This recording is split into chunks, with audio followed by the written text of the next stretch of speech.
Vamos lá. Gravando. Oi, gente! Vocês já estiveram em uma situação onde só conseguiram enxergar de fato o que estava rolando depois de sair daquilo?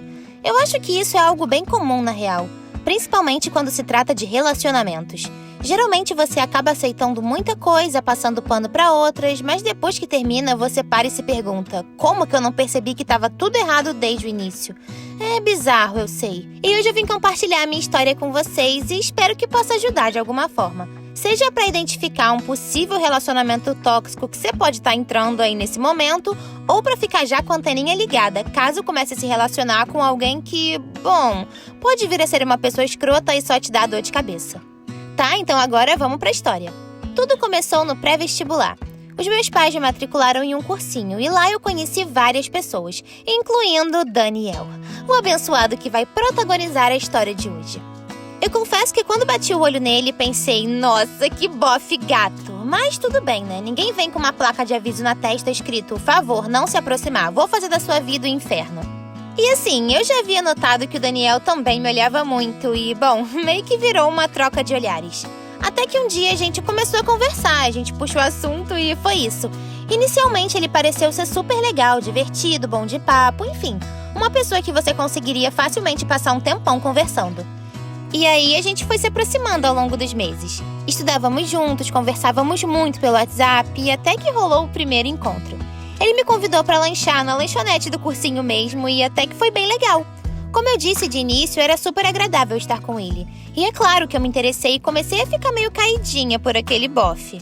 Bom, eu acho que eu não preciso ficar enrolando muito porque deve estar bem na cara que a gente começou a namorar. E até então tava tudo ótimo. A gente fazia muitas coisas juntos, nos divertíamos, era realmente muito bom estar ao lado dele. Mas isso não durou muito tempo. Só que eu não sei o que rola, a gente parece que acaba colocando uma venda nos olhos e realmente não enxerga como as coisas estão e indo para um rumo que, bom, não é tão legal assim. A Bia era minha melhor amiga. A gente sempre marcava de se ver e éramos bem coladas. E eu comecei a notar que o Daniel não ficava muito feliz quando eu dizia que ia sair com ela. Ele geralmente fechava a cara ou me respondia de forma meio fria nas mensagens. Ele não dizia tipo, não gosto que saia com a Bia. Mas nem precisava, porque era evidente. Quando o Daniel começou com esse ciúme bobo, eu só ignorava, sabe? Afinal, a Bia era minha BFF e namorado nenhum ia atrapalhar a nossa amizade. Bom, esse era meu pensamento, mas de fato não deu pra pôr em prática por muito tempo.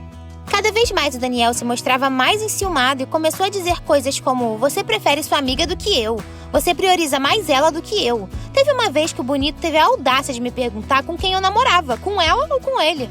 E por mais que eu não quisesse, gradativamente isso foi realmente me afastando da Bia, porque eu queria estar bem com o Daniel. E pra isso eu acabava sempre desmarcando meus encontros com ela. Inventava desculpa, falava que não ia conseguir ir, enfim. Eu acho que ela mesma se ligou e decidiu me dar espaço, porque a Bia meio que deu uma sumida. Ela parou de me chamar pras coisas e, enfim. Tinha vezes que eu marcava de fazer alguma coisa com alguém e o Daniel sempre inventava algum programa pra gente fazer exatamente no mesmo dia e horário. E ficava tipo, quem você escolhe? Eu ou a pessoa, sabe? Ai, que saco. E claro, não demorou muito pra eu realmente só fazer as coisas com ele, porque era a única forma da gente ficar bem sem brigar. E agora segura que vem bomba. Eu decidi entrar na academia e adivinha? O Daniel se matriculou também, isso porque ele odiava malhar.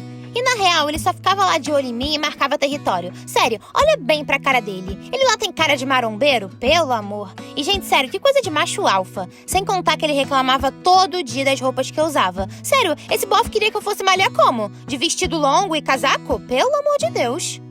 E isso rolava com tudo, gente. O Daniel não desgrudava de mim. E o lance é justamente esse. Ele não estava grudado porque gostava das mesmas coisas que eu. E sim porque ele queria me controlar e me ter no radar dele o tempo todo. E eu me sentia sufocada, mas sei lá. Parece que na época eu não conseguia identificar esse sentimento. E isso foi se arrastando ao longo dos meses. E até que ele decidiu estudar literalmente colado em mim. Porque agora o Daniel queria fazer a mesma faculdade que eu. Eu comecei a fazer aulas extracurriculares de pintura. E a mãe do Daniel não quis pagar pra ele, e aí virou um inferno. Porque ele fazia questão de saber a hora que eu entrava e saía da pintura. E ele controlava exatamente a hora que eu chegava em casa. Acontece que o horário que eu saía de lá era infernal o trânsito. E às vezes uma viagem de 20 minutos até minha casa se transformava em uma viagem de 1h30. E aí já era o suficiente pro Daniel surtar, né? Ele me enchia de mensagem perguntando onde eu tava, porque meu horário já tinha passado muito e não entendia o motivo da minha demora. Até que o querido teve uma ideia brilhante e generosa, segundo ele, de ficar me esperando sair do curso. E aí ele ficava tipo horas e horas me esperando e fazendo vários nada. Ai, gente, sério, eu me sentia sufocada, desanimada e, sei lá, sabe? Eu tava só vivendo uma vida monótona, com uma pessoa que me sugava o máximo que podia e eu não conseguia entender de onde vinha toda aquela infelicidade. Afinal, eu amava o Daniel.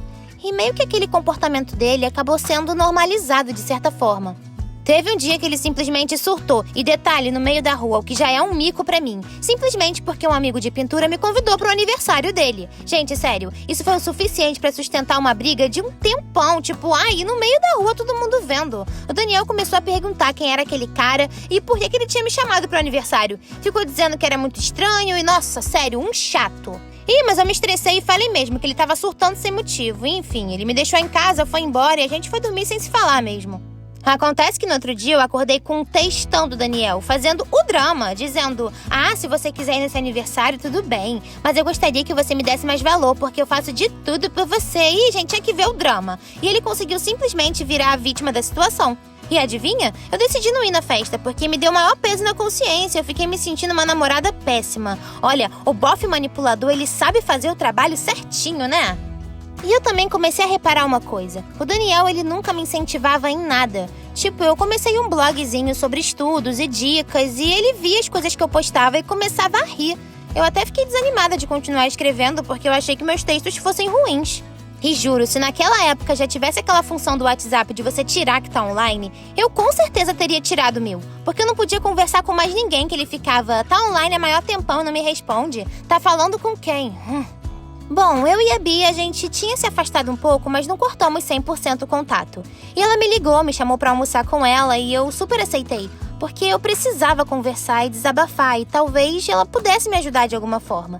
Mas aí não rolou, porque o Daniel simplesmente foi junto. E cara, ficou maior climão. E a Bia, bom, ela nem comeu, só falou algumas coisas, levantou e foi embora.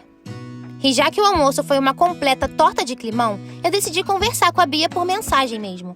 O problema foi que eu decidi fazer isso quando eu tava junto com o Daniel. E eu mexer no celular e ficar conversando com outras pessoas era um grande problema pra ele. Então começou a gerar um incômodo, ele simplesmente ficou insistindo pra ver com quem eu tava falando. E cara, era uma conversa pessoal com uma amiga. Era óbvio que eu não ia ficar mostrando nem dando satisfação pra ele.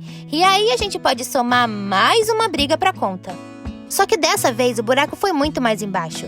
Se vocês já achavam que o Daniel tava sendo escroto comigo, agora vai piorar muito.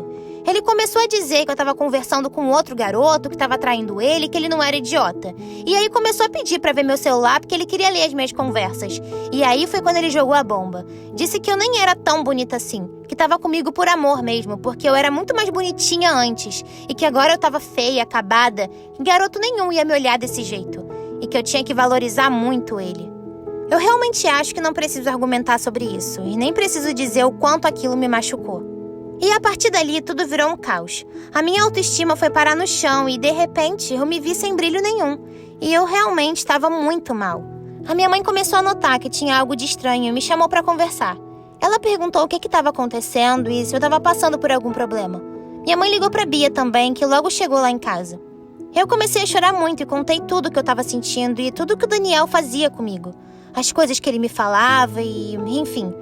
Elas ficaram muito chateadas, mas não pareciam surpresas. Afinal, elas nunca gostaram dele e até tentaram abrir meus olhos diversas vezes, mas eu não conseguia enxergar o que estava acontecendo e isso é normal, infelizmente.